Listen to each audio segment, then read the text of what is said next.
Hello guys, Soni Rathore के morning के mini blog में आपका स्वागत है। अभी बजे 10:01 और पूजा हो गई है जैसे डेली का रूटीन। हस्बैंड शॉप पे चले गए हैं, बेटी ऑफिस चली गई है और बेटा स्कूल चला गया है। तो मेरे भी काम निबट गए थोड़े बहुत जो स्टार्टिंग के मॉर्निंग के होते हैं। अब इसके बाद कहता है कि फिर वही नाश्ता पानी के काम शुरू हो जाएंगे। उससे पहले मैंने सोचा कि ब्लॉग बना लेती हूँ।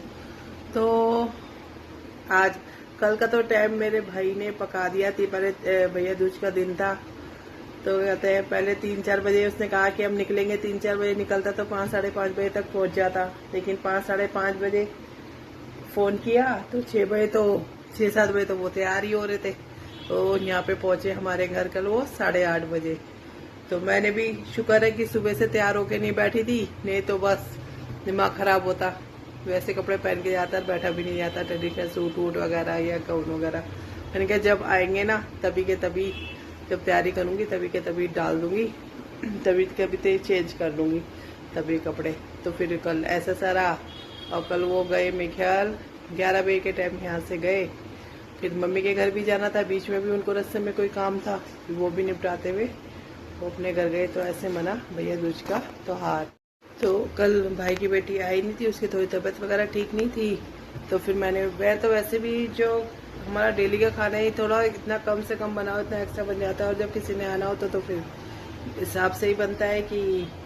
तो फिर मैंने कहा कि चलो उसका खाना तो पैक करके फिर मैंने दे दिया था। मैंने कहा कि नहीं तो फिर ये फिर ऐसे ही कल तक रखा रहेगा। हमारे यहाँ तो खाना नहीं, इसके पापा ने भी एक रोटी ही खानी थी। तो फिर मैंने वो खाना भी सही से पैक करके दे दिया। एक टेंशन खत्म हुई कि बार बार कोई खाता है नहीं, बस चीज़ों को संभाल के रखते रहो, फिर उसको फिर फेंको। इससे अच्छा तो है किसी को ये भेज दिया जाए। तो फिर मैंने खाना भी थोड़ा पैक करके दे दिया था। तो खाने के बचने की टेंशन भी कल खत्म हुई। तो इस प्रकार मना भैया दूज का त्योहार। तो जैसे कि मैंने कहा था कि मंडे से कहता है कि मेरा काम, घर में काम जो सीवर से रिलेटेड है, मैं काम स्टार्ट करवाऊंगी। तो हस्बैंड से मैंने पूछा कि आज बुला रहे हैं क्या प्लम्बर का, तो उन्होंने अभी मना कर दिया। कह रहे कि अभी ग्रेप 2 का चक्कर, पोल्यूशन का चक्कर पड़ा हुआ है, अभी रुक जाओ अभी थोड़े दिन।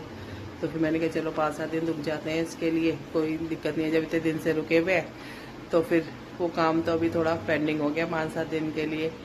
तो बस यही है। दिवाली के बाद तबीयतें सबकी ऐसी सी हो रही है, पता नहीं पेट में दर्द कैसा होता है ऐठन। जबकि अब तो कुछ इतना ऐसा कुछ खाया भी नहीं आता। मैं तो ये बार बार सोच के परेशान हूँ कि जो पहले के ज़माने में इतने पकवान बनते थे, हमारे खुद के घर में हम इतने पकवान बनते थे दिवाली पे, ये मिठाई होने के बावजूद भी घर में इतने चीज़ें बनते थे, तो हम खा के और बिल्कुल ही सही रहते थे, कोई दिक्कत नहीं परेशानी। अब ना खाने को भी अवॉइड करते, खाना भी ऐसा नहीं बनता, और मतलब सोच समझ के ही खाते हैं और उतने ही ज़्यादा बीमार पड़ जाते हैं। पेट में अलग टाइप की ऐठन सी, कभी ऐसा लगता है पानी की वजह से पेट में दर्द हो रहा है, कभी ऐसा लगता है कि लूज मोशन से हो रहे हैं, कि मतलब कभी मुंह का टेस्ट खराब सा लगता है।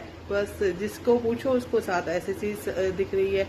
आज सुबह इनका भी, मेरे हस्बैंड का भी कहते हैं कि मेरे को लग रहा है लूज मोशन से हो रहे हैं, तो मेरे को टैबलेट देना पड़ा। हर किसी के साथ बस दिवाली के बाद कुछ ना कुछ लगा हुआ है, किसी को पॉल्यूशन करके खास। तो कुल मिला के अंत में यही कहा जाएगा कि हमारा स्वास्थ्य ही हमारी सबसे बड़ी संपत्ति है। इसको हमेशा इसका ध्यान रखें। ये सही तो सब सही, वरना ये नष्ट तो सब कुछ नष्ट। जब हम ही नष्ट हो जाएंगे, हम ही खत्म हो जाएंगे, तो रह क्या जाएगा, क्या देखने के लिए, क्या उसको करने के लिए। तो बस उसके लिए कुछ 8-9 टिप्स हैं जो मैं आपके सामने भेज रही हूँ। खुद अपने ऊपर भी फॉलो करती हूँ तो फिर ठीक रहती हूँ। अब पता नहीं क्या अजीब सा मन ही ऐसा सा हो रखा है, क्या हो रखा है। तो क्योंकि इसमें से कुछ भी करने का मेरे को टाइम मिल ही नहीं रहा, इसी करके तो मैं एक्टिव हो ही नहीं बिल्कुल ही। तो मॉर्निंग का भी कहता है कि ऐसा सा मौसम हो रहा है कि पार्क का भी वो नहीं हो सकता, तो या तो गली में वॉक स्टार्ट करनी पड़ेगी, या 4-5 बजे का वॉक का स्टार्ट करना पड़ेगा, लेकिन करना पड़ेगा। तो ये कुछ टिप्स है, इसको अपना के अपने काया को निरोगी काया बनाए। तो मैं भी इसके ऊपर फॉलो ही करती हूँ वैसे तो, लेकिन बस 2-4 दिन से दिवाली करके ही बस फॉलो करना नहीं कर पा रही, तो उसकी वजह से ही ये हाल हुआ है। देखो इसको ना करते हुए। तो इसी के साथ ब्लॉग को ख़त्म करने का टाइम आ गया। ओम साई नाथाय नमः। गुरु बिना ज्ञानी जीवन में मान नहीं है। जैसे कि भोले बाबा का दिन है। श्री शिवाय नमस्तुभ्यम। ओम नमो पार्वती पते नमः। हर हर महादेव। तो अब शाम के ब्लॉग में मिलेंगे। हो सकता है मैं आज से शिव पुराण स्टार्ट कर दूं, तो देखते हैं शाम के ब्लॉग में मैं क्या करती हूँ।